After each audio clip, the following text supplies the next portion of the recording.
going to talk about Society of the Snow, which came out at the top of this year on Netflix, but it is a 2023 film, in fact.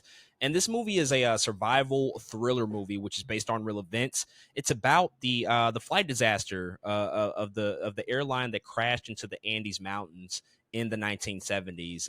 There were about 42 or so passengers on board, and this is one of kind of the most infamous flight disasters in human history, just because of the survival mechanisms of the passengers and the amount of time that they went and had to endure this horrific tragedy that's almost just unimaginable. But it was essentially a rugby team that was being transported, and the rugby team, along with their friends and their families and other people that were along to support them, were all a part of this tragic disaster. And so this film kind of examines all of the trials and tribulations that they have to go through after the plane crash. This is not the first time that the story has been adapted.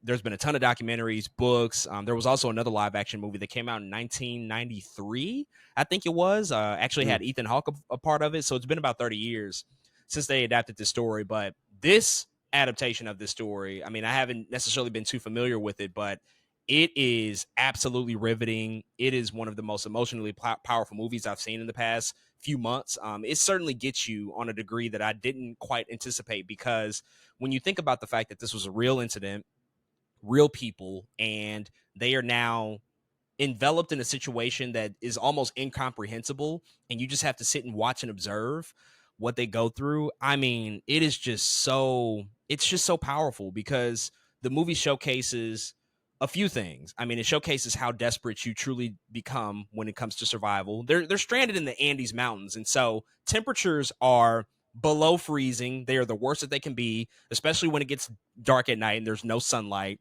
So it's cold beyond belief. And so they have to survive that way and not freeze to death, which is already seemingly insurmountable.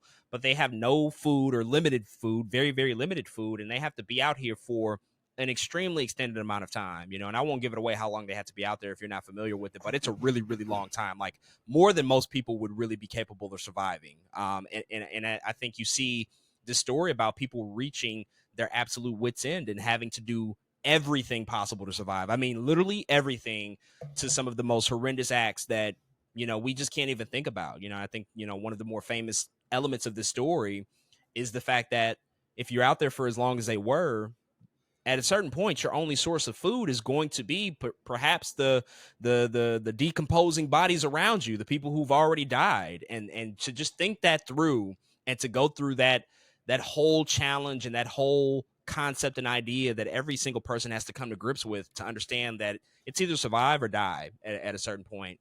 It's extremely horrific to think about. And so this movie, I think it doesn't get gratuitous ever with anything. I think that the way that J.A. Bayona handled the material and the characters and how they had to deal with their survival, it was really artfully and tastefully done.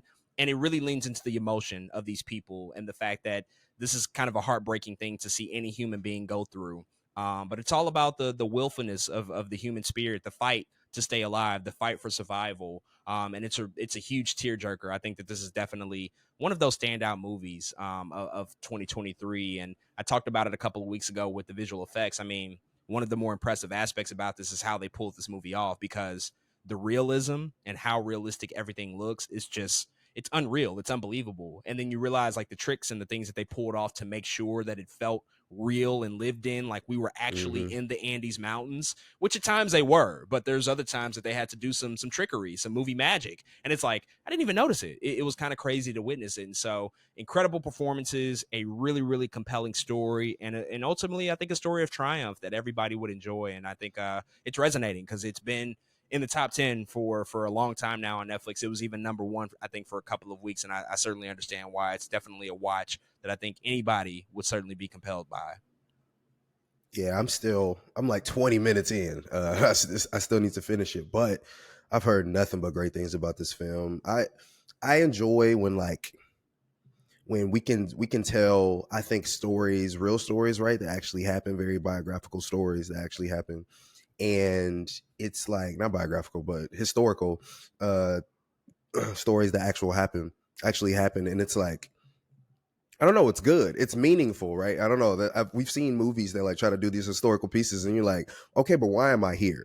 And did this need to be made? At least recently, that's kind of how it's been. I think maybe there was like a golden age of like, oh yeah, this is fire. But I think recently that's becoming harder and harder to do as time goes on. So yeah, I can't wait to finish Society of the Snowman. I know I've heard nothing but good things.